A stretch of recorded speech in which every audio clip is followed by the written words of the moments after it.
O desporto eletrónico é uma das principais atividades entre as gerações digitais. Mas o que é o desporto eletrónico, também conhecido como eSports? O desporto eletrónico refere-se a competições organizadas de videojogos entre indivíduos ou equipas. Gaming consiste no ato de uma pessoa jogar um videojogo de forma regular ou esporádica, sem uma componente competitiva organizada. Quando falamos de eSports, referimos-nos a uma pessoa ou equipa jogar um videojogo de forma obrigatoriamente competitiva e organizada. Existem vários tipos de competição e de modalidades no desporto eletrónico. O online, que é disputado exclusivamente através da internet, e a competição offline, também conhecida por competições LAN, Local Area Network. Por fim, temos as competições mistas, que são compostas por uma ou mais fases online e uma ou mais fases offline. Das modalidades mais disputadas e conhecidas, temos o chamado MOBA, Multiplayer Online Battle Arena, sendo um subgénero de jogos de estratégia onde o jogador controla um personagem e faz parte de uma equipa de jogadores que compete contra outra equipa. Outra modalidade é o First Person Shooter, sendo esta baseada em combates com armas. O jogador controla uma personagem numa perspectiva visual de primeira pessoa. Nos jogos de combate, o jogador controla um personagem cujo objetivo é combater e derrotar um único adversário. A categoria Battle Royale mistura sobrevivência, exploração e recolha de recursos, numa tentativa de ser o único sobrevivente numa arena com outros jogadores. Já a modalidade Real-Time Strategy, ou RTS, trata-se de um subgénero de jogos de estratégia. O progresso do jogo desenrola-se em tempo real e em simultâneo com o progresso dos oponentes. Uma das categorias mais populares são os jogos de simuladores. Nestes jogos, reproduzem-se as características existentes na vida real, tais como futebol, basquete e automobilismo. Em relação ao FIFA, que é aquele que eu sigo mais, acho que está a crescer a bons olhos vistos.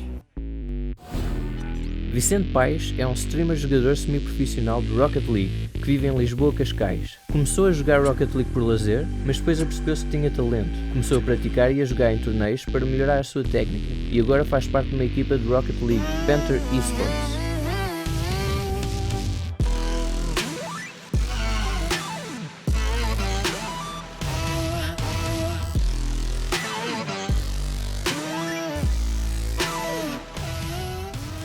Eu entrei no mundo dos jogos por volta dos 6 anos. Comecei inicialmente por jogar FIFA e Call of Duty Black Ops 2. Depois fui crescendo e fui percebendo que já não me identificava com esses jogos e fui para o Rocket League. Na altura recebi a PS4 e foi quando o jogo lançou, comecei a jogar com o meu primo e eu gostei imenso. Depois passei para o PC, que era onde eu sentia que o jogo era mais livre, tinha mais FPS, melhor dinâmica de jogo, e eu gostei imenso e foi o jogo que me marcou muito, e até agora ainda jogo. Eu tenho um nome bastante alto, digamos assim, na comunidade Rocket League em Portugal, sou um jogador bastante bom e divirto-me bastante a jogar o jogo. Não é só uma coisa competitiva, mas é algo que me diverte e que me faz jogar amanhã, de continuar a ter um jogo divertido e competitivo, que é a coisa que eu mais gosto neste jogo. É assim, a comunidade em Rocket League, pelo menos em Portugal, eu gosto bastante da comunidade porque somos todos como se fosse uma família, somos todos muito unidos, embora haja confusões lá dentro, mas é como tudo na vida, também há discussões dentro de uma família.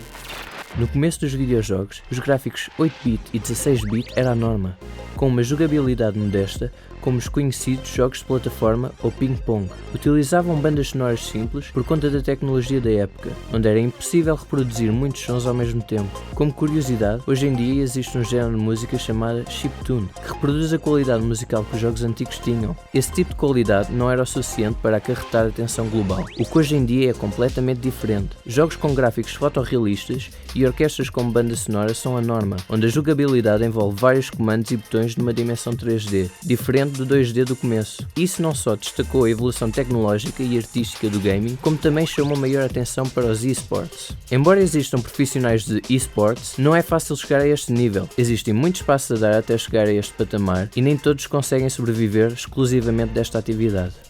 A competição em desporto eletrónico pode servir como uma única fonte de rendimentos. Para dar esse passo, com certeza que é preciso muita dedicação, vontade e muito treino, pois neste setor ser profissional é ser o melhor dos melhores a jogar determinado jogo. No entanto, precisam também de dinheiro para poder comprar equipamento melhor, assim ajudando na sua performance e consequentemente ganhando patrocínios. Durante esse processo, existe uma evolução na qualidade do jogador. Essa pessoa precisa de praticar diariamente, sempre numa perspectiva competitiva, de modo a dominar e sobressair, tornando-se conhecido até existir a possibilidade de participar em torneios amadores.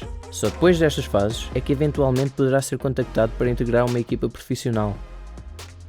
Rodrigo Marques é um jogador profissional de FIFA, fazendo parte da equipa For The Win. Já participou em vários torneios e fez história no FIFA Nacional com a conquista de uma etapa no circuito FGS 22, sagrando-se campeão da Europa Ocidental, onde ganhou 10.000 euros. Residente em Sesimbra, joga futebol de praia no grupo desportivo de Sesimbra, conciliando assim as duas atividades.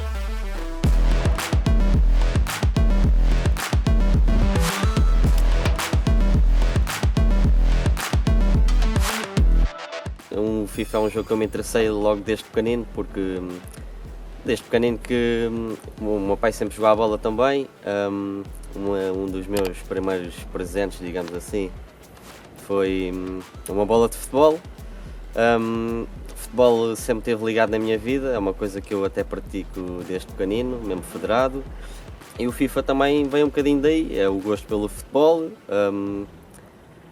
Acabo por ver um bocadinho de futebol praticamente todos os dias, gosto de ir ao estádio, e o FIFA acaba por trazer também um bocado isso. A gente consegue interagir com alguns jogadores que nós gostamos, tem aquele gosto de podermos competir, visto que pronto, não consegui ser jogador profissional de futebol. Acabei por me dedicar um bocadinho mais ao FIFA, que é uma coisa que me dá gosto de jogar. O FIFA, pelo menos aqui na For The Win, nós não temos, tirando agora que vamos ter o Masters, nós não temos um horário específico de treino. Eles dão um bocadinho essa liberdade e nós acabamos por treinar quando achamos melhor ou quando quisermos, digamos assim.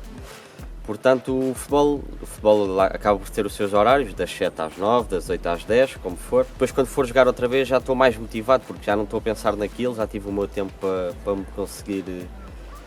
conseguir abstrair. E acaba por ser benéfico para mim.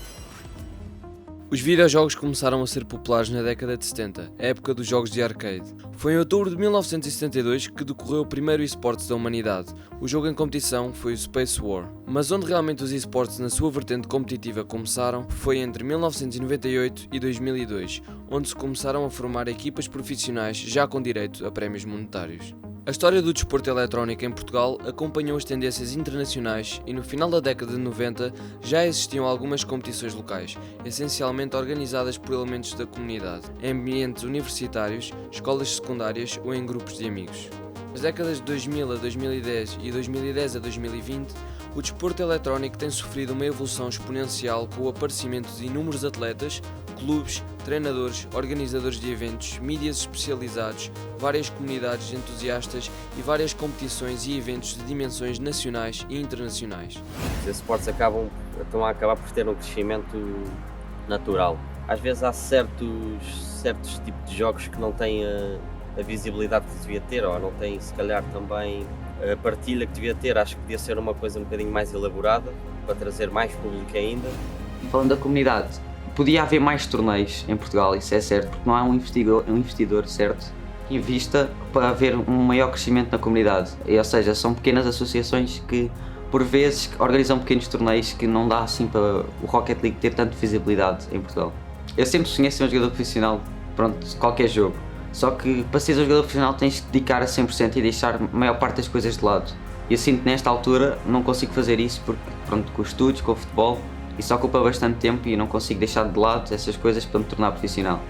Sim, se daqui a alguns anos porventura acontecer, é um sonho para mim. Pumba, na gaveta, eu jogo muito. Eu jogo muito, esquece isso. É assim, tem sido um dos meus maiores problemas porque eu não tenho conseguido pôr tantas horas. O que faz um jogador é mesmo o treino. E eu gosto bastante de ir pelo menos uma horinha por dia ir para o treino, começo a treinar, manter a minha consistência. Eu acho que é o que eu neste momento consigo ter tempo a fazer. Um dia, se eu conseguir ter mais tempo, quero começar mesmo a pensar num nível mais alto e meter mais horas competitivamente no jogo. Dedicação, esforço, sacrifício. A cada ano que passa o desporto eletrónico vai crescendo e ganhando mais adeptos, o que é notório nas redes sociais, nos canais de televisão e nos eventos. Os prémios têm vindo a aumentar de valor e a quantidade de patrocínios têm acompanhado este crescimento. A evolução e o acesso cada vez mais facilitado à tecnologia, aliado a uma cultura cada vez mais digital, fez com que cada vez mais jogadores dediquem as suas vidas à competição de forma profissional.